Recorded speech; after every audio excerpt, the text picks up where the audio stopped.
Firstly, I'd like to ask you, we've got a lot of questions in terms of how things could possibly pan out, of course, down the line for Macron's presidency. But let's take a look back at how this 39-year-old was able to get to this point. He was, of course, a political novice. He now is president of France. What do you make of the campaign that he ran? Well, I think observing it from the U.S. and from within France, it was really pretty stunning. And people like to compare him to Trump being an outsider. But I don't really see the two accomplishments as at all similar. I mean, Trump came into the Republican Party and basically took it over like a corporate raider. Macron built something from scratch. And no matter what you think of his age or his experience, I don't think anyone's done that in recent history in the Western world, build an entire nationwide party from scratch in 13 months. So you have to give him some credit for that. I think he was a smart campaigner. From the coverage I saw, the French media was quite responsible in managing what the outside propaganda sources were, and his campaign was pretty shrewd in how they did that too. And also, I think he benefited from a temperament that was much like Obama's. Very cool. And I saw some of the excerpts from the TF1 documentary where he rarely gets mad. And that's a very no-drama Obama style that served him well in campaigning. In governing, it's a little different. Sometimes you need a little drama. And so we'll see which way that goes. Indeed, we did see a lot of comparisons made between Macron and Obama throughout the campaign. Well, I think, there is a large segment of America that wants to wake up every day to a president like Macron. And if you remember, during the Bush years, we had West Wing on TV, and there was a lot of Americans that wanted Martin Sheen to be their president.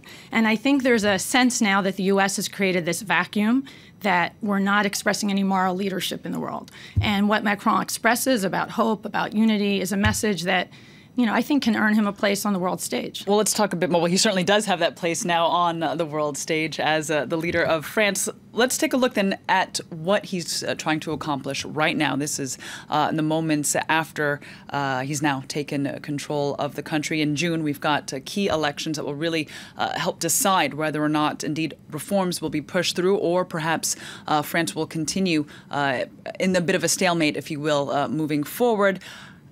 As a leader, what does he need to do now? Well, it seems that he can draw a few lessons from other leaders in culture and in politics. For example, Quincy Jones, who's a great humanitarian and an outstanding music conductor, he's once told me when we were making We Are the World for Haiti, he said, "Baby, I told all my people, you got to check your ego at the door."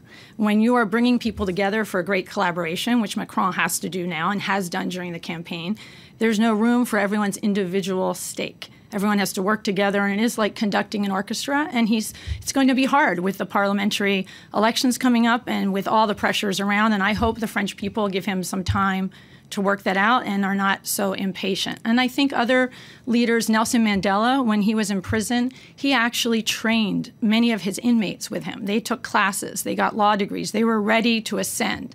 And even though Macron's 39, he looks like he's been studying for a while. So I think he's preparing, and I think he wants to learn. Well, that's something that some people point out is he was criticized after his first round victory for seemingly celebrating when perhaps many thought it was not the occasion yet, because there was still the second round to win, because the far right, the National Front, had already gained a record number of votes in the first round, as it did as well as in the second round. And we did see very quickly a change, if you will, a more somber tone following his win of the presidency on the second round, a calm speech right after. So it does appear that he at least is taking the mark and learning somewhat quickly. He's adaptable. Look what happened at the Whirlpool factory. I mean, he was thrown into a situation that I don't think very many politicians could have emerged from unscathed. So he's a flexible thinker. Indeed, and for our viewers that are just not familiar with that Whirlpool, that did come in the second, after the first round in the 2 weeks of campaigning between Emmanuel Macron and Marine Le Pen. This is when Macron went to Whirlpool to meet with some of the union leaders, and Marine Le Pen showed up as well, meeting with some of the workers outside. Much was made of that, saying that Le Pen hijacked that moment there. But we did see, indeed, Macron insist on going, and he met with the factory workers for quite some time afterwards. Right. And just to your point about the commentators sort of picking at this celebration, I would say this gets to sort of my pet peeve about the media in the U.S.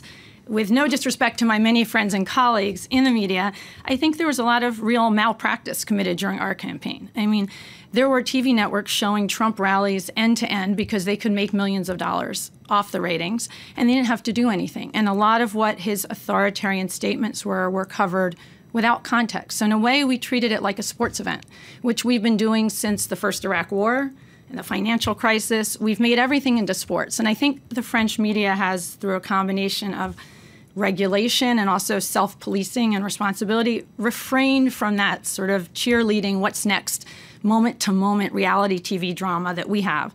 But I'm seeing it creep in. I'm reading even yesterday a lot of commentators talking about if Macron doesn't deliver, Le Pen is back in 2022. The guy's been president for 5 hours. Let's just not talk about 5 years from now. I mean, he has a hard time ahead of him, but I think the world needs him to succeed. Perhaps, yes, indeed. But many people are pointing out the fact that even though the National Front was defeated, it still got a record high score with the over 10 million votes that Marine Le Pen garnered. Of course, a lot to see on that front. Of course, they're possibly going to rebrand that party again. So we will see what happens with them. But I want to focus on Macron moving forward and the risks.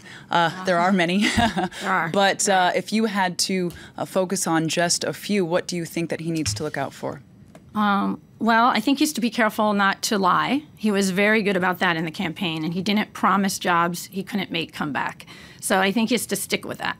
I do think that he has to be aware that this, what you reference, that the FN isn't going away, and it's the hate that comes out in these types of things and this populist nationalism is still there. And I think in the Obama years, we were a little bit lulled to sleep. We thought we were in this post-racial America, and then came out of the woodwork all this horror. And I think it can go underground and come back more virulent than ever. So I think there's caution in the victory.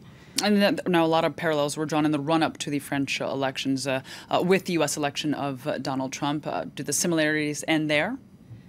In terms of governing or in terms of the campaign? Well, no, just in terms of what we now have as the result. Even we were talking a bit earlier, you were just saying even the inauguration, the ceremony, the general tone of what we've seen. But I don't know if your camera can pick this up, but this was the official program. All right, let's see if it can. Of the Trump inauguration. Yes. And this was his official inaugural portrait. I don't think you can say that's an image of hope and forward-looking inspiration. And this is a posture that, interestingly, he has taken in almost every meeting with Angela Merkel, with everyone, except with the Russian ambassador and Russian foreign minister. So the message he's sending is not one of inclusiveness, and I think there are really very few similarities between the way they operate. And Macron does want to bring in a lot of voices, and his challenge is going to be to leverage them, and to leverage the private sector and the public sector, the foreign sector, the domestic sector, cities and suburbs. And he's got to bring everyone together, and that's the only way things can move forward. All right, excellent, Alexis. Thank you very much for joining me here, Alexis Denny-Kaufman.